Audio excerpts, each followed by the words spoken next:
Hello everyone and welcome back to my channel.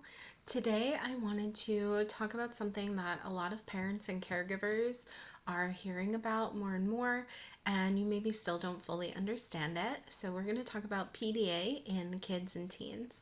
If you've ever felt like your child resists everyday requests, melts down over simple demands, or seems incredibly anxious about things other kids handle easily, you're not alone, and there may be a deeper reason behind it. So today we're going to discuss what PDA actually is and what it can look like in kids and teens, and how parents can better support their children with this profile.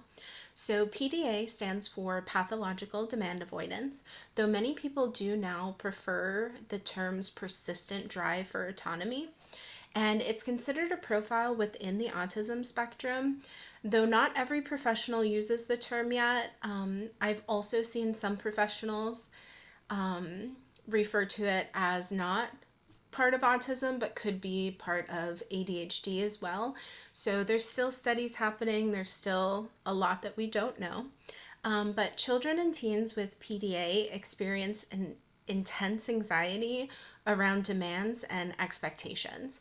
So even everyday things like brushing teeth, putting on shoes, doing homework can trigger their fight, flight, or freeze response. From the outside, it sometimes looks like defiance or stubbornness, but underneath, the behavior is usually overwhelming anxiety and a need for control. So, common signs of PDA, they often have unique patterns, and it may be that they avoid everyday demands, even things that they enjoy. They use distraction, negotiation, or humor to delay tasks, and they have sudden mood changes or emotional outbursts when they feel pressured. And they seem very socially aware, sometimes masking well in public. They struggle much more at home where they feel safe. Usually, when they're in their safe environment, they feel like they can release their stress. And many kids with PDA are incredibly creative and deeply empathetic. It's important to remember that these behaviors aren't about manipulation. They're about managing anxiety, and it really is their nervous system responding to the demands. So, PDA can look like defiance, especially in teens. As the kids get older, PDA does continue into the teen years, and it becomes even more complicated.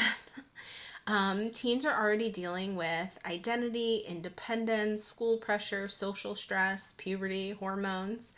And for teens with PDA, the expectations placed on them, such as schoolwork, chores, responsibilities, it can feel really overwhelming. So some teens might avoid school or struggle with attendance. They can experience burnout or shutdowns. They mask heavily during the day and then could crash emotionally at home. They can feel frustrated because they want independence but struggle with the demands that come with it. And supporting PDA teens often means focusing less on control and more on collaboration and flexibility. So, what helps at kids and teens with PDA? Lots of things can help. Some things help some people. Some things that help those people don't help other people. So, there is no one size fits all treatment here or strategies. You just have to experiment and see what works for you. But traditional parenting strategies often don't work well for kids with PDA. Things like strict rules, reward charts, consequences, they sometimes increase the anxiety and the resistance. Instead, these strategies can be helpful. You want to reduce direct demands when possible. Use collaborative language like let's figure this out together. You want to offer choices instead of instructions. You want to try to turn tasks into games or challenges, and then build trust by focusing on connection first. We don't want to focus on getting the task done. We want to focus on connecting with our kid or our teen. And most importantly, recognizing that regulation comes before expectations. When the child feels safe and understood, they're much more able to cooperate. So when their nervous system feels calm, they're able to accomplish more.